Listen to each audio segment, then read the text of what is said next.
Introduction. Né à Rio de Janeiro, capitale, le 17 novembre 1949, fils de Julio de Carvalho et Zilda Neves de Carvalho. Il passe 3 années de son enfance à São Paulo et retourne à Rio de Janeiro en 1957. À l'âge de 11 ans, il déménage avec sa famille à Brasilia, où il s'installe. Ses études ont été complétées dans les écoles du Plano Piloto, Nossa Senhora do Rosário, sœur dominicaine, Caseb et Elefante Branco. J'étais au 8e semestre de la faculté de génie électronique de l'université Brasilia City, 1B. Il était membre du personnel de la Banco do Brasil S.A., en poste à l'agence centrale de Brasilia. Il était membre de la loge maçonnique Aurora de Brasilia et initié posthume de la loge Brigadeiro Proença du Grand Orient, district fédéral. Intelligent, il possédait un sens aigu de l'observation et une grande curiosité. Bon vivant, émotif, joyeux et extraverti, il savait se faire des amis avec une rare facilité, sans distinction d'âge, de race ou de sexe. Il aimait la lecture et la musique. Il jouait de la guitare, préférant les chansons romantiques de bossa nova. Compagnons inséparables de son frère, ils étudiaient les mêmes matières à l'université, participaient aux mêmes farces de jeunesse et étaient affectés au même service, au même horaire. Dans les cercles qu'il fréquentait, il était surnommé Metralla, en raison de son élocution rapide. Il marchait très vite. Athlétique, bien que de petite taille, il aimait le sport et soutenait le Flamengo Racing Club de Rio de Janeiro. Invité par ses collègues à se rendre à São Paulo pour un week-end afin d'assister à la première course de Formule 1 au Brésil sur le circuit d'Interlagos, il accepta, espérant l'aider à conduire et revoir des proches qu'il avait pratiquement rencontrés l'année précédente, notamment sa cousine Valkyria, avec qui il avait commencé à correspondre. Tous 4 conduisaient la Volkswagen.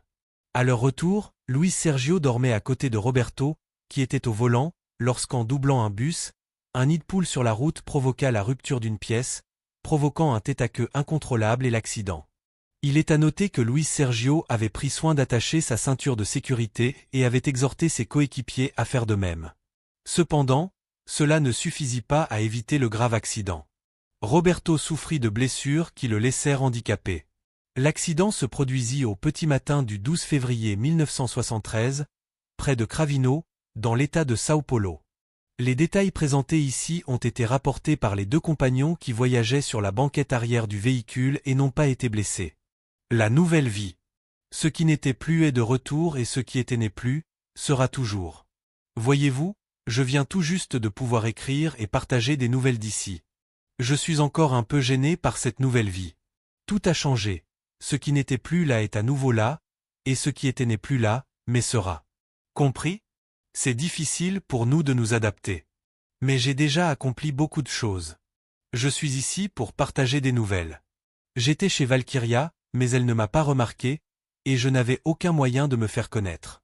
Je me suis souvenu que tu étais spiritualiste et que tu pouvais me comprendre. C'est bon de pouvoir communiquer avec les vivants. Ça me rappelle beaucoup de choses.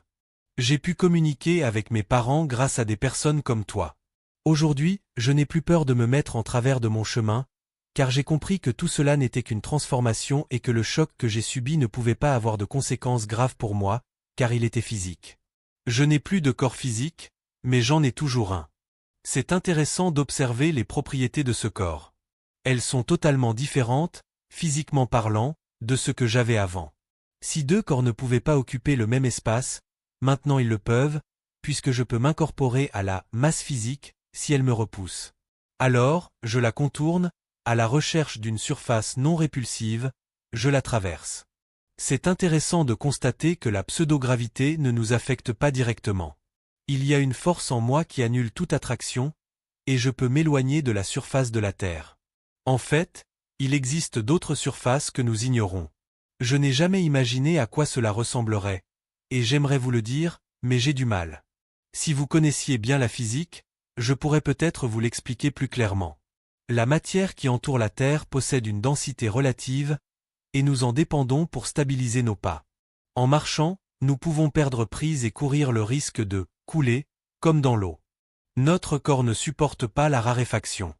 Nous retournons alors à un endroit plus stable par rapport à notre densité. Je ne sais pas si ce sera toujours ainsi. Peut-être apprendrai-je des techniques qui me permettront de naviguer dans ces endroits qui me sont encore inaccessibles en raison de mon inexpérience. Il n'est pas facile de s'habituer à un nouveau corps. Nouveau, c'est le mot, car je l'avais déjà à l'état latent. Dès que j'ai perdu mon corps physique, il s'est formé sur mon modèle mental. C'est un fait que nous devons faire connaître aux autres. Comment se fait-il que personne ne s'en rende compte? On étudie tellement, et à la fin, on meurt en ignorant l'essentiel. C'est surprenant qu'on ne se souvienne pas de tout, car, comme on me l'a dit, je suis mort et né de nombreuses fois. Pourtant, je ne me souviens de rien. C'est dommage, car on pourrait vraiment aider la science. Voyez maintenant tout ce qu'il reste à découvrir sur Terre. Il faut que quelqu'un se réveille et découvre l'univers qui nous entoure. Des choses incroyables se produisent dans des lieux communs à nos vies physiques et non physiques. Ces événements se produisent dans la même zone et s'influencent mutuellement de telle sorte que nous percevons une relation issue d'un autre type de formation, influence que les deux subissent. Je ne sais pas si j'utilise les bons termes. Je sais que j'ai réussi à bien séparer les notions de physique et d'extraphysique, et j'ai tiré mes conclusions en utilisant les termes que j'ai moi-même attribués aux différents phénomènes que j'observe, en les reliant à ceux du plan physique d'où je viens. Tout cela est vraiment très intéressant. Dommage que je ne sache pas que vous saviez tout cela, car vous m'auriez mieux renseigné. Imaginez qu'après ma mort, je me sois immédiatement levé et que j'ai cru m'être réveillé d'un évanouissement. Ce n'était pas le cas. En me retournant, j'ai vu mon corps étendu là. J'ai cherché les autres, et quand j'ai vu mon compagnon blessé, j'ai voulu chercher de l'aide. J'ai couru chez moi, puis retrouvé mes collègues, et ce n'est que bien plus tard que j'ai réalisé qu'on ne m'entendait plus et que j'étais mort. Je crois que j'étais sous le choc en pensant à ma mère. C'était une honte, car elle avait beaucoup souffert et souffre encore. Cependant, j'ai tout fait pour lui dire que j'étais en vie. La vibration de mes mots n'était pas transmise par l'air lourd, mais par un air plus léger qui imprègne l'atmosphère, mais les oreilles du corps ne l'aperçoivent pas. Elle ne peut agir ni sur les nerfs ni sur le système auditif du corps physique. Plus tard, j'ai tout compris. C'est comme s'il existait un double du monde, fait d'une matière moins dense et plus légère, ou peut-être d'une autre forme de matière. Je ne sais toujours pas très bien. J'ai fait de nombreuses observations avec des personnes plus instruites qui peuvent mieux me l'expliquer. J'ai vite compris comment je pouvais communiquer avec certaines personnes capables de comprendre la pensée. Vous devez savoir que je n'écris pas naturellement. Je me suis connecté à votre cerveau et j'actionne votre main comme si j'écrivais. J'imagine toutes les lettres, et vous les écrivez. Très intéressant, en effet. Je crois que c'est plus facile que si j'écrivais moi-même. Par d'autres moyens, nous avons reçu de brefs messages avant le premier message de ce livre. Note des parents de Louise Sergio. J'ai vraiment apprécié de pouvoir partager mes observations avec vous. J'en ferai d'autres et je reviendrai, car je sais que vous avez la capacité de comprendre. D'ailleurs, je ne sais pas encore à quel point vous comprenez ce nouveau monde dans lequel je suis. Vous le connaissez peut-être déjà mieux que moi. Je n'ai rien laissé de ce qui me manquait sur le plan physique, car j'ai tout ce dont j'ai besoin. J'ai rencontré des amis, des proches et d'autres personnes qui prétendaient me connaître, mais je ne m'en souviens pas. Je me réveille le matin avec le soleil et me couche le soir dans l'obscurité. Je vois le clair de lune. Et il y a de l'eau aussi. Un peu différente, car plus légère. Elle est douce à boire. Je ne sais pas si elle est composée d'A chaux. En fait, je ne sais même pas si je respire de l'oxygène. Je vais devoir aller à l'école. J'ai entendu dire qu'il y en avait beaucoup, et je m'apprête à en intégrer une. Le plus drôle, c'est qu'on n'entre pas dans ce nouveau monde en tant qu'enfant, mais en tant qu'adulte. Oui, on voit des enfants qui ont un physique lourd et dense. Ils acquièrent ensuite l'apparence d'adultes. Je pourrais vous en dire beaucoup, mais c'est impossible de tout résumer. Je ne veux pas parler des autres personnes présentes, car cela pourrait leur déplaire. Maintenant, je voudrais te demander un petit service. Près d'où je suis, il y a quelqu'un que je regrette d'avoir quitté. Tu sais qui c'est. J'aimerais lui laisser quelques mots écrits. Valkyrie. Le monde n'a pas pris fin, et la fin d'une vie était le début d'une autre. Un jour, nous nous reverrons peut-être, ici ou là. Alors, peut-être suis-je vraiment fou, plus prudent, et nous pourrons à nouveau songer à rêver. Ne t'inquiète plus pour moi. Je suis parti. Essaie de bien vivre ta vie. Si jamais tu viens ici, je serai là. Mais ne viens pas maintenant. Ta vie est belle, et tu as les moyens d'en profiter pleinement. Vis où tu es. Je vivrai ici, dans ce pays ou dans ce monde, identique et différent, comme un rêve ou une réalité. Je ne sais pas si j'ai rêvé de mon vivant ou si je rêve maintenant que je suis mort. Peut-être étais-tu une image de rêve, et maintenant la réalité t'a effacé. Es-tu la matérialisation de quelqu'un ou la dématérialisation de la réalité? C'est l'état d'esprit dans lequel je me trouve.